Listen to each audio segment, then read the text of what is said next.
I thought asking for a divorce would break him, but instead he smiled and pulled out his revenge plan. I thought I would be saving myself and throwing my husband under the bus by asking for a divorce, but he ended up being one step ahead of me and backstabbed me without thinking twice. Hi, my name is Angela, and I have been married for 3 years now. I am into making food for various events, and I have been doing it for a while now. I am 28 years old. The name of my husband is Phil. Phil is 30 years old, and he is into real estate services. Phil and I met through a mutual friend. Our friend at that time said that she liked the kind of life I was living, and she wanted me to at least get to meet her friend Phil. I didn't want to think too much into it at that time, and so I brushed it off because I had just left a relationship and I didn't want to go into another one.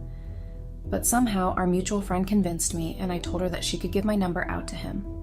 I met Phil for the first time, and I was not impressed because he tried a lot to impress me, and I wasn't really buying into it, and so I ignored him.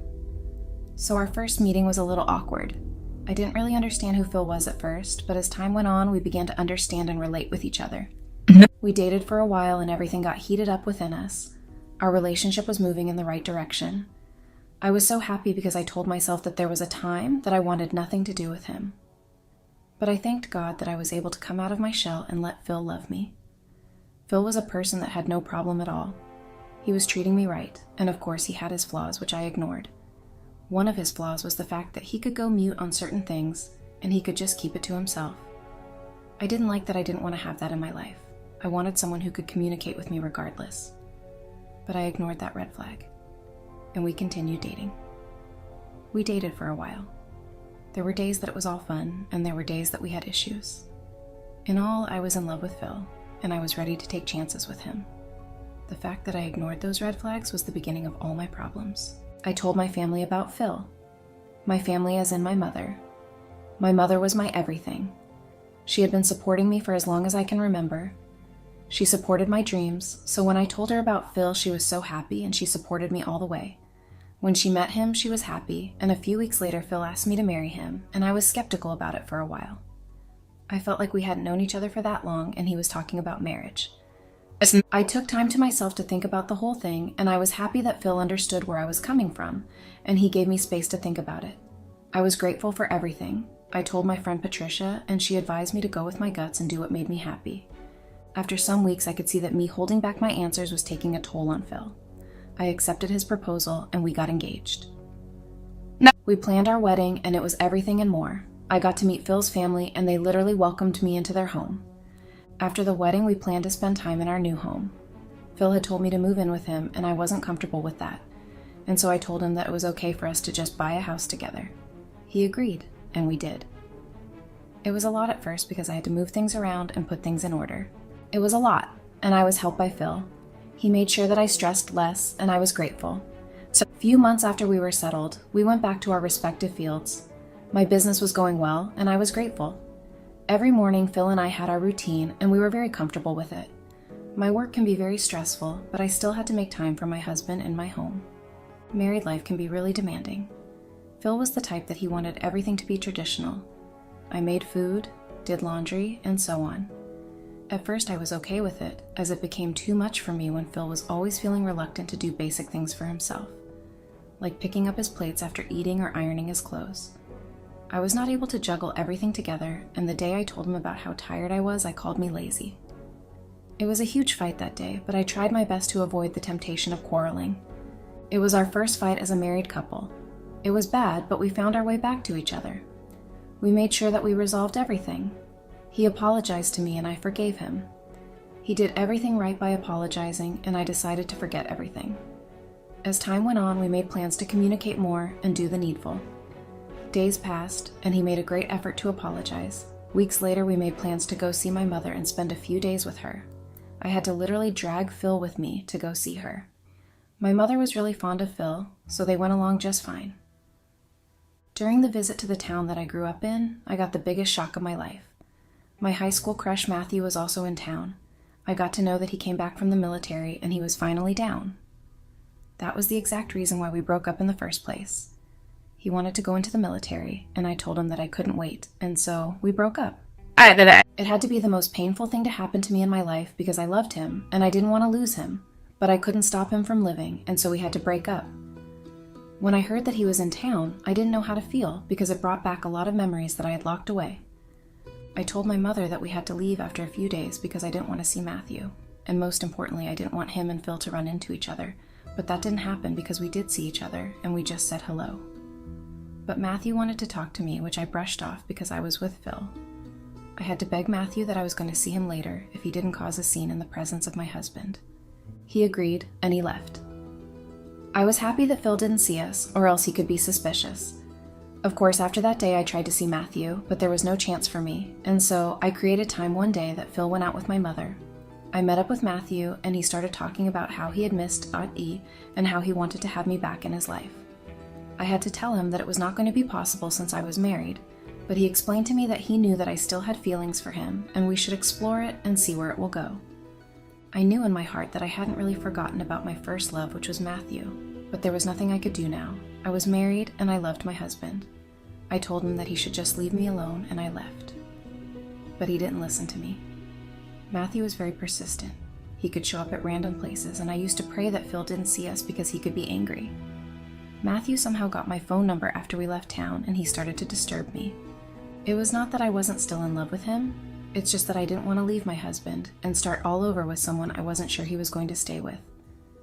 Matthew left me once. What was the guarantee that he wasn't going to leave again when things got rough? After we got back, I went straight to my work because I had a lot of events planned and Phil had different business to attend to, so he was out of town. After work, I could go get drinks with Patricia. I think she was more fun than me. She had everything going on for her. She was single and just living her life. I told her about the problem I was in with Matthew, and she advised me to just have a seat down with him and iron things out in order for the both of us to be able to move on from everything. I kind of saw where she was coming from, and I agreed. She also advised me to be very careful in order not to jeopardize my marriage to Phil. I spoke to Matthew about the whole thing, and he said he was only going to have a conversation with me if I came to his hotel room. I didn't think too much into it, and so I went to his hotel room because I just wanted everything to be done with and for me to move on with my life. And that also entails burning the feelings I had for him. I was done. I needed to concentrate on my marriage. I got to the hotel room and we started talking. We talked for a while and Matthew and I kissed. It wasn't planned. I started to leave when things got heated up between us.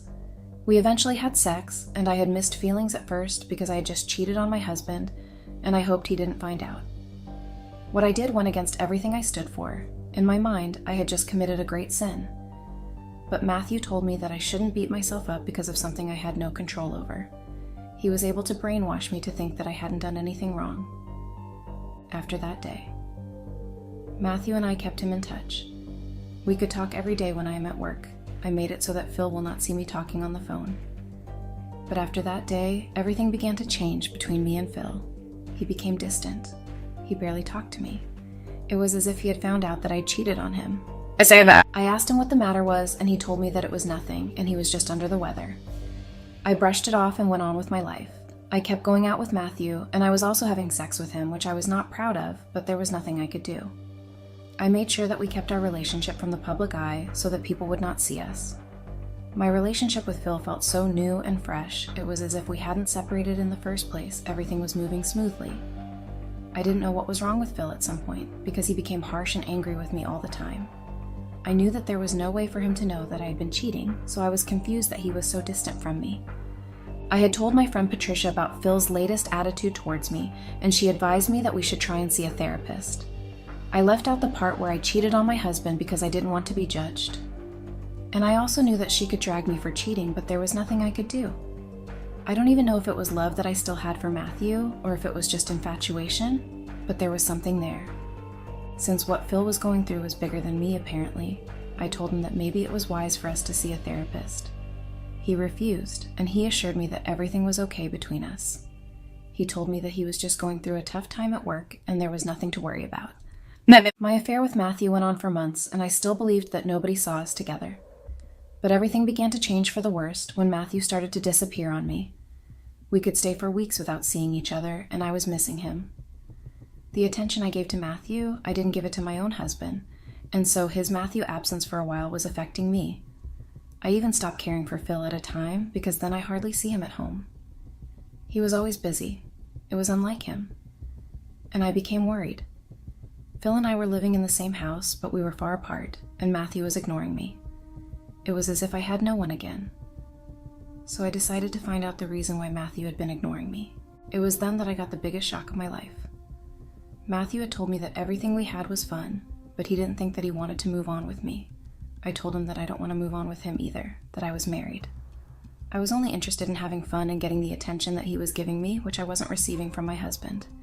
He told me that I was a cheat, that he didn't want to have me in his life, that people like me who could confidently cheat on their husbands could do a lot worse.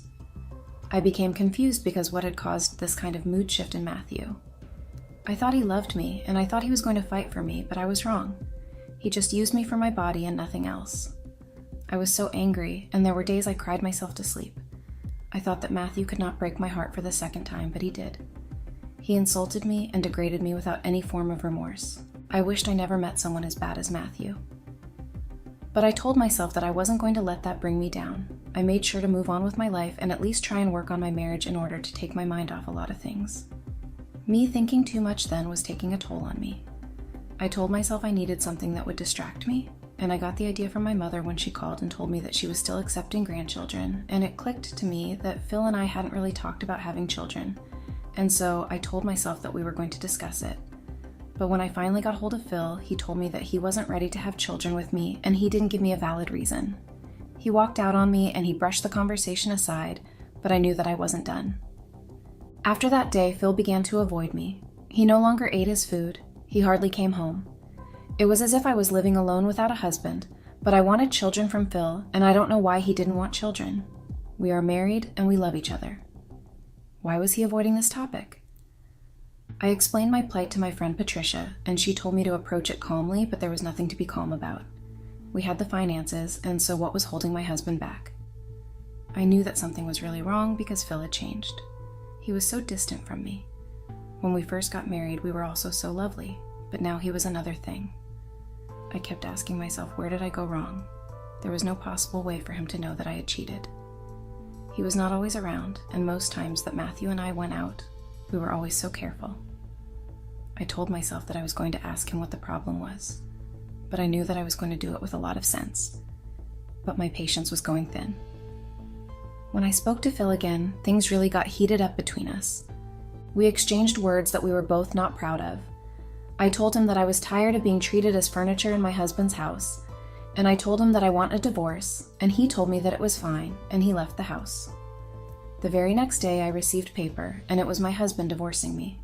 I told myself that it was an expensive joke because the problem we had wasn't that serious for him to give me divorce papers. What did I do? Just like that.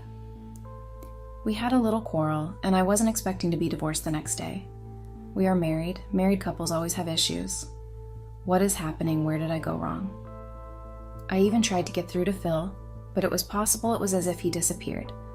I told my mother and Patricia what I was going through, and they came to comfort me. I knew that there had to be more to all that happened because I didn't do anything bad.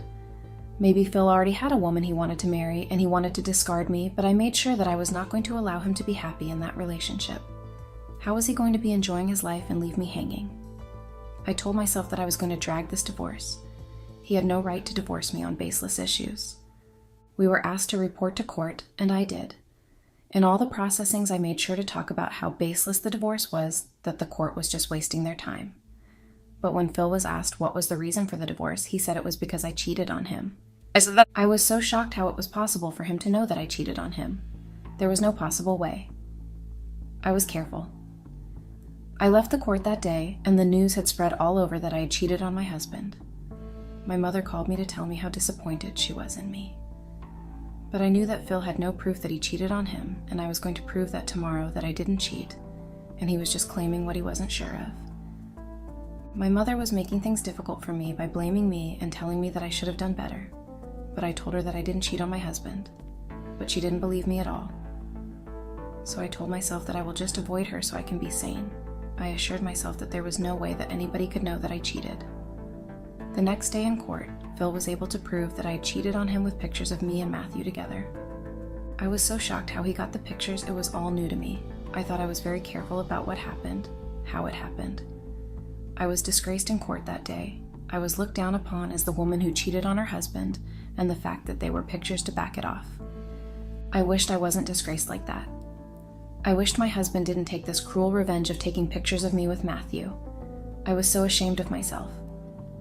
After what had transpired in court, I advised myself that all this wasn't worth it. I should just divorce Phil and let everything go. I was tired. And the fact that Phil still went ahead to release the pictures to my family in order for him to prove a point killed me so much. And I thought there was love between us before we got married. I don't know why Phil could do this to me. People in the community started to avoid me. Some people called me all different types of names. My friends stopped picking my calls. I was just all alone in the house. I was asked to pay some amount of money to Phil, and I did. Even if it was with me paying through my nose, I still paid. Everything I ever held dearly was taken from me. I tried my best to try and sit down with Phil in order to explain things to him, why, and cheated. And all but he ignored me. I begged him to listen to me, but Phil was hell-bent on making my life miserable. Few weeks later, the house, where we built our home, was forcefully taken away from me, and I didn't know how I was going to survive. I couldn't go and stay with my mother because she made it clear that she wants nothing to do with me since I disagreed with her. But I was bent on making things right. When I went to my mother's house and I saw Phil there, I was happy because I knew that. It was an opportunity for me to apologize to him and maybe beg him to take me back. But I received the shock of my life when my mother asked me to leave because she wasn't ready to see my face. But I didn't have anywhere to go. I was being rejected from entering my own home, and my own mother didn't want to have anything to do with me. Phil had turned the whole thing against me. How he managed to do it, I don't know. I was able to pack my things to a small hotel, and I stayed there. There were days I cried my eyes out, and there were days that I had nothing to do but to just sit and regret making the wrong decision. Update. Right now, I am just trying to put my life in order. I was able to see a small job that I have been managing for a while now. I regret my decisions. I wished I never saw Matthew to begin with. He came and he scattered my life. He scattered my marriage. Phil was a wonderful man, and I used his gentleness to my own gain, and at last I got burned. My mother was coming around a little, but at least it was a step in the right direction. I told myself that I needed to make the right choices, and I was going to apologize to and forgive myself for doing everything I did. Need advice quickly. I got myself in a big mess. BC, I dated his friend, now he wants to divorce. I am in a very big mess because of my stupidity and desire for something new. I didn't know that he would find out about my abomination. He would actually want to end our union. I love him, and I actually don't see myself marrying another man, but him. What I did is ungodly and disgusting, but why would the consequences or karma deal with only me? Why am I the only one suffering while I was not alone in this whole thing? I know I am the one who is married, and I should have respected the vows that I had made in front of the Lord and our guests, especially our families. It was so evil of me to go against my vows and commit adultery while I am married. But it doesn't change the fact that I was not the only one performing the sinister. I dated his friend, so if he was to cut ties with me, he should also cut ties with his friends. But life is never fair on women's rights. All the guys' friendships have codes, right? I think they call it a bro code, a code whereby you vow not to either date or get into an intimate relationship with your friend's partner or sibling. The guy that I had cheated with had broken the code, but nothing was happening to him, while I was suffering the consequences of the actions that we had made. I really need help on this one. I am somehow confused, but I also want to fix my marriage with my husband. So my husband, Tony, male 35, and I, female 33, met at a mutual friend's wedding. Well, more like at my cousin's wedding. He was a friend of my cousin's husband. We were sitting at the same table. He was and still is a very handsome, clean, and sophisticated gentleman. I remember on the day we met, I had worn a very long dress, so it somehow tripped me and I almost fell. Imagine falling in front of all the people that were in that hall. It would have been such a bummer and embarrassing. So Tony luckily caught me beforehand since I was trying to stand when I tripped, and he was sitting next to me. His touch gave me goosebumps that I didn't even know I had. Not to mention his soft hands. It felt so right when they touched me. Even his gentle gesture was something else. What I felt for Tony was what I can call love at first sight. He didn't try much or said many words, but his gentleness and handsomeness drew me to him. During that day, we were talking and laughing. It was really nice to be with him. He was in good company. He made me forget about anything else. It felt like nothing was existing except for him and I. I even forgot that we were at my cousin's wedding.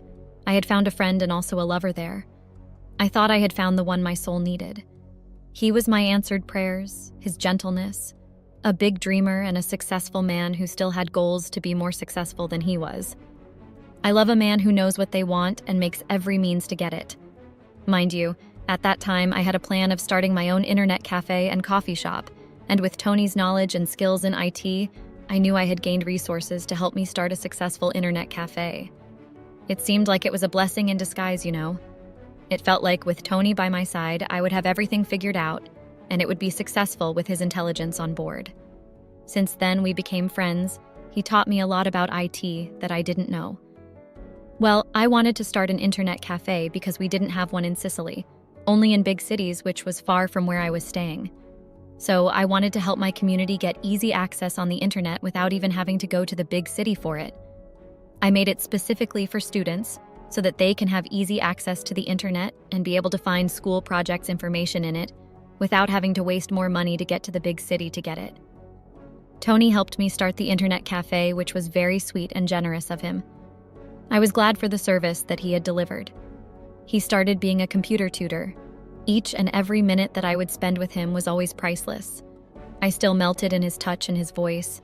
It had that kind of thing that makes you feel like you have been given some voodoo, or he uses voodoo to make my heart palpitate. Months later, Tony declared his love for me. Well, I had already felt something for him, and I was falling pretty hard for him, but I couldn't tell him. I was protecting my heart from being rejected and my ego and pride. He told me how much he enjoys spending time with me and thanked the opportunity that I had given of trusting him with my community children and students. Well, Tony was not from Sicily. He had first come for the wedding, which was the first day that we had first met. So Tony and I dated for 2 years. We were still in the phase of knowing each other very well before we tied the knot.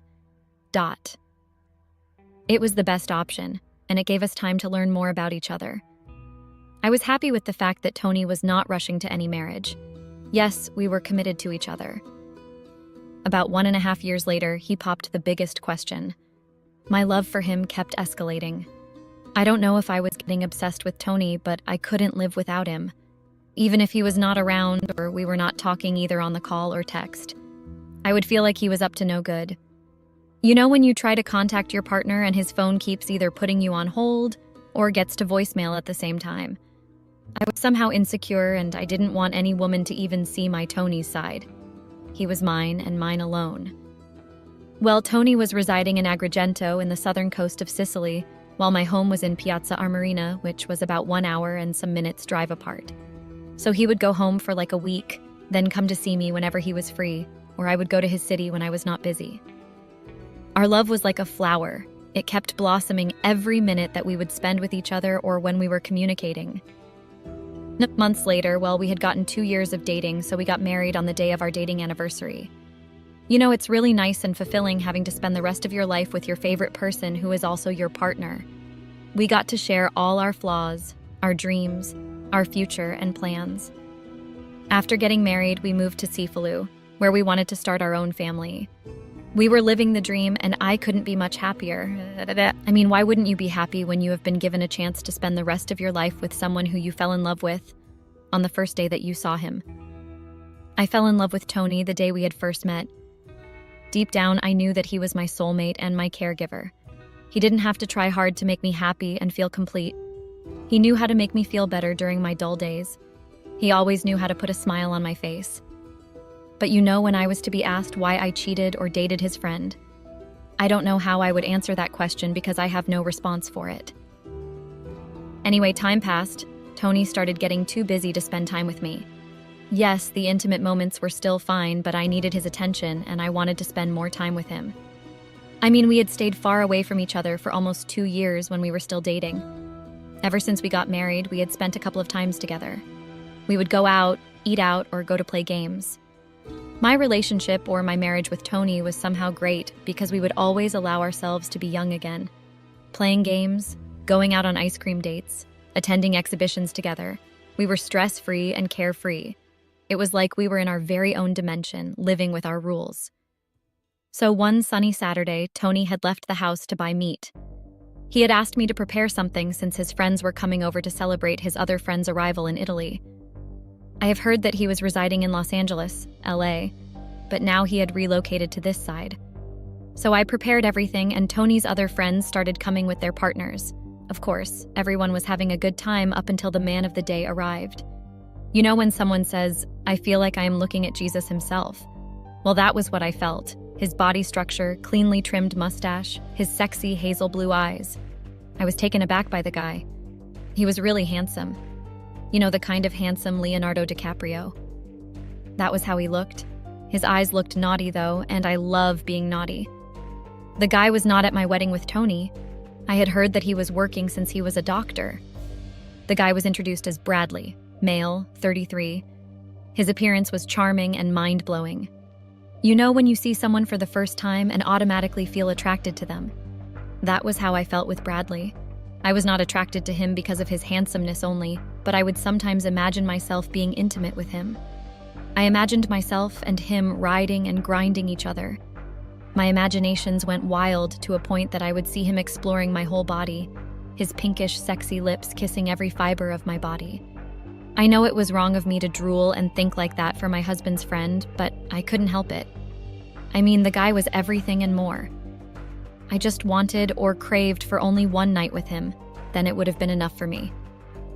I am a witch and a loose cannon, I know, but how was I supposed to stop my mind and desire to think about the poor guy? Mind you, that time he was going to be staying with us for some time up until he gets his own place to stay. So imagine the torture and pressure that I would be feeling. I know it's sinister to have these kinds of thoughts for your husband's friend, but I couldn't help it. Only one night with him was going to solve everything. As much as I love my handsome, smart husband, Bradley was the type of guy that you can only have a crush on and date because he was too extreme. His handsomeness, the way he was speaking, would make any woman drop their panties for him. 1 week later, we were still staying with Bradley. Well, most of the time I was with him in the house.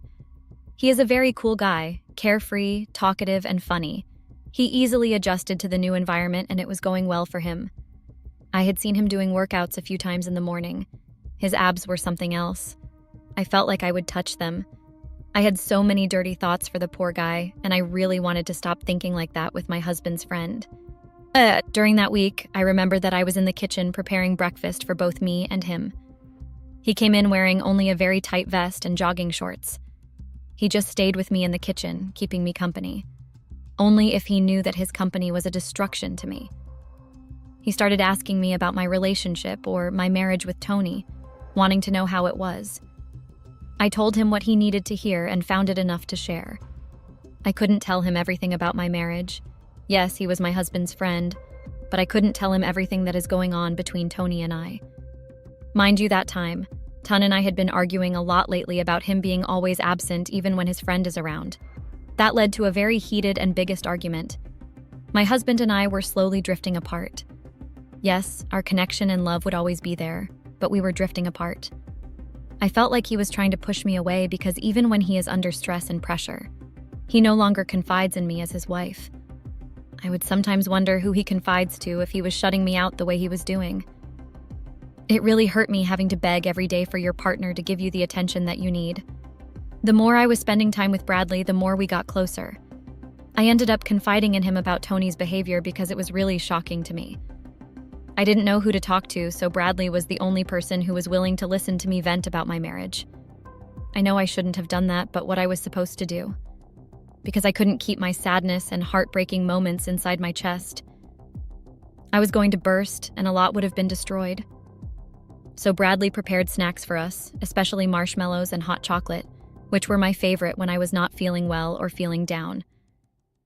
I appreciated the time and ear that Bradley had led me and made me vent in him. I needed to offload, my chest was too heavy. As I was crying like that, Bradley hugged me and promised me that he would speak to Tony. Since Tony had been so distant, especially after the argument that we had, he started going to work early in the morning and came back late at night. Bradley's hug was actually what I needed. You know, the kind of hug that is warm and welcoming, the one that makes you feel like everything is going to be okay. So as we were still hugging, I found myself kissing him. We kissed and things got out of hand. A kiss escalated. We ended up doing the deed in the lounge. Mind you, that time I had forgotten that Tony had recently planted CCTV cameras in the house. I had completely forgotten about that, and Bradley didn't even know about it. Since that indescribable day, Bradley and I continued seeing each other. Sometimes we would get intimate in my marital home, while some other time we would go to a nearest hotel to book for the day. We couldn't book for the night because my husband was going to be suspicious. We did our thing carefully because if Tony was to find us, we both knew that we were going to suffer the consequences, and I would be left a divorced woman. Bradley was giving it to me so sweet and gentle. He was very explosive. He knew how to explore a woman's body and make her feel foreign and end up speaking in tongues. He knew every spot to touch to make me submit to his commands. Well, he loved gentle, rough, intimate moments. I didn't even know that there was actually gentle, rough type of intimate sessions. I learned a lot from Bradley, even some new positions that someone would think are extreme, but they are very enjoyable and nice. I was not a submissive wife to my husband, but with Bradley, I was submissive without even thinking twice. My husband loved missionary intimacy, while Bradley loved exploring new positions, and I learned a lot. I mean, my own husband was a 1 or 2 rounds type of person, then he would get tired and fall asleep. Bradley, on the other hand, was a dragon. He was spitting fire when it comes to intimacy. He would make you go all night, and even wake you in the morning. He would always leave my private area burning and tired. The guy knew his thing, and up until today I complimented him. He is the best. My relationship with Bradley went on and on for like 9 months. We were still careful, but Bradley didn't want us to be private. He wanted us to be seen in public as dating people, and that was not what I had wanted. As much as I was enjoying the intimacy and everything that Bradley was offering, but I loved my husband so much. I wouldn't just leave my husband for an intimacy freak like Bradley. He is doing me good and exploring my body the way I had been desiring, but I wouldn't divorce my husband to be with him. He didn't understand that our relationship was an intimate relationship only and nothing more or less. But the poor guy had caught feelings, and that was not what we had agreed on. It was purely and strictly intimacy. Weeks later, I ended my affair with Bradley. I felt like I had destroyed my marriage and went against my wedding vows. I shouldn't have allowed temptations and desires to control me like that. I should have respected myself and my marriage with Tony. Bradley had started to catch feelings, and it was not looking good because we would sometimes argue about his obsessive behavior.